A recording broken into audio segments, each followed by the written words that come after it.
Hi guys, hope you're all well. It's me again. I'm just going to be filming a really quick little video for you today. I've just got home from work and I thought while I've got a few minutes I'm just going to get this out of the way. I have been meaning to do it all week, but like I said, it's the only chance I've really had to do it. So yeah, as you've probably guessed from the title of the video, it's going to be a review of the film Insidious.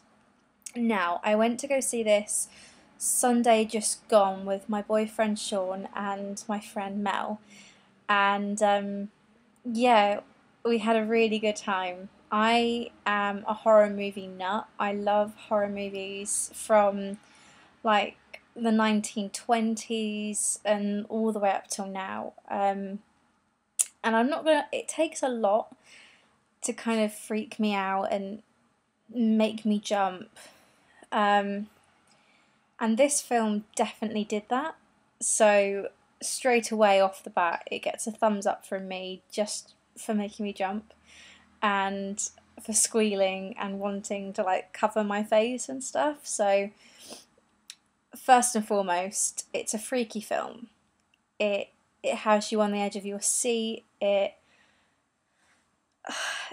makes you want to look away.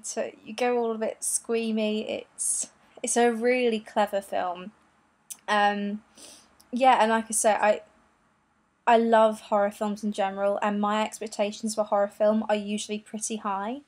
So when I heard that it was from the creators of Paranormal Activity and the Saw films, I got really excited because I am a fan of both of those sets of films.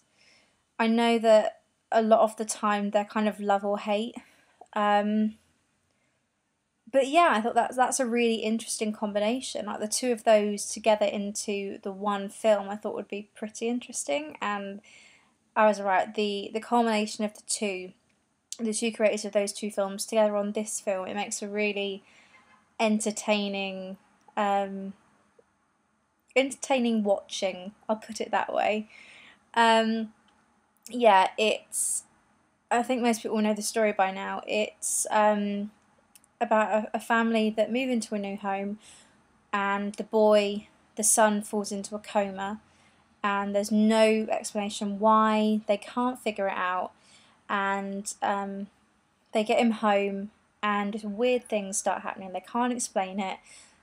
They are really scared, and they decide that we need to leave. It's not right, so they move out. And then weird stuff starts happening again, and that's when they decide to call in the help of a psychic. And you'll all know this line. They find out that it's not the house that's haunted, it's their son. And from that point onwards, you are sucked up into this kind of really I can't think of the right word. The first half of the film for me is the scariest. There are lots of jumps, there are lots of nasty like images that just really freak you out. For me personally, there's one thing in particular that really freaks me out, and I won't say in case a lot of you haven't seen the film. If you want me to do like a little spoilers video and we can talk about the creepiest bits, then let me know, just like in the comments below, and I will do that for you. But one thing in the first half, and it reappears. It's just freaky. It's horrible. I get goosebumps like talking about it because it's so horrible. Yeah, and then the second half, it kind of reminded me of like an adult version of the Haunted Mansion. Anyone that's been on that ride in Disney, you'll know that it's all kind of I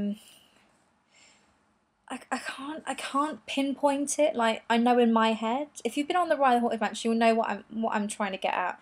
It's creepy, but it's done in a kind of like floaty, kind of old-fashioned ghost story. I can't explain it. But the second half of this film, it has that feeling. They're all very. Yeah, I'm really bad at describing this film. I'm really sorry, guys. Yeah, it's just got a very floaty, feeling about it. And in some ways it's really beautiful to look at, but it's not. It's creepy as hell, but it's beautiful. Like the way it's filmed, it's very... I don't know. Maybe it's just me. Maybe I'm weird, but I really like the second half of the film. The music plays an amazing part of the film. Like as soon as that film starts, you've got the violins going, and it's amazing. Like it's like old horror films, and I know a lot of people will hate the music. They find it really corny, really annoying, but I loved it. For me personally, it works. Um, there's music that you got throughout the entire film.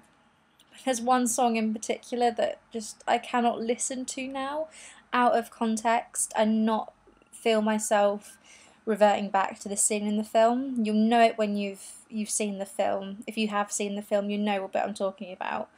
It's not a song that a lot of people know. I only knew it because my dad is a music buff, and I'm sure I've heard him playing it before many years ago, and it just kind of it hit something. Like when I was watching it, I was like, is that song? And it's horrible. You'll know the scene I'm on about. I'm sure you will know.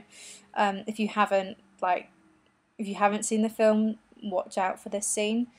Yeah, but it's such a fun film. The actors are amazing. The special effects, the makeup is fantastic. For me, that was really cool to watch because I really enjoy that side of films anyway, so watching it I could really appreciate that. I think that's probably why I enjoyed the second half of the film, because you get to appreciate makeup a lot more, and it's maybe that was why it's beautiful. It's a beautiful kind of makeup, but it's freaky at the same time, so I liked that side of it. But yeah, the acting was great, the music was used properly in and as it should be in a horror film. It wasn't cheesy. It was just spot on, and the story was original. It's not your typical ghost story, and I loved it. I absolutely loved it. And it takes a lot for me to say that about a horror film because, like I said at the beginning, I've got high expectations, and a lot of the time modern horror films, you know where the story's going, the acting isn't usually great, and the music, like I said, is cheesy. They hype it up so much, and then you know something's going to happen when it happens because of the build-up, the music, the corny acting. You can tell. Not saying that I don't love, these kind of films. They make me laugh, and because they make me laugh, I like them. I found myself watching films over and over again. I can't think of an example, but you guys will know what I mean when I'm on about your stereotypical horror film, modern day. But yeah, this has been a bit of a ramble. Like I said, I've just got home from work and it's like 11:15, so I'm sure if I'd have been filming this when I've just woken up, it'll be a lot clearer, but like I say, I'm not with it at all, and I apologise. But I hope you've managed to get something out of this video and that I'm not the only one that feels this way about this film. I hope people who have seen it, I hope you enjoyed it. People who haven't been to see it yet and are deciding whether or not to go, definitely go and watch it. I promise you it's well worth spending your money to go see this film. It is amazing. Even if you're not a horror fan, you can appreciate it anyway because it is a lot of fun. And like I say, it's not your normal horror film. It's got twists in it and it's just really clever, and I guarantee you it's a fun night out. So on that note, that's all from me for now. I'm going to be doing another video tomorrow, I think. I will try my hardest to, because I went and bought a couple of little bits today before I went to work, and rather than fill it all into this one video, I thought I'd do a separate video for you, like a haul video. So yeah, comment, rate, subscribe, it would mean the world to me. Leave any comments below about the film, what you thought of it, and any videos you want to see in the future. So I'll see you all soon, guys, and yeah, take care, love you all, bye.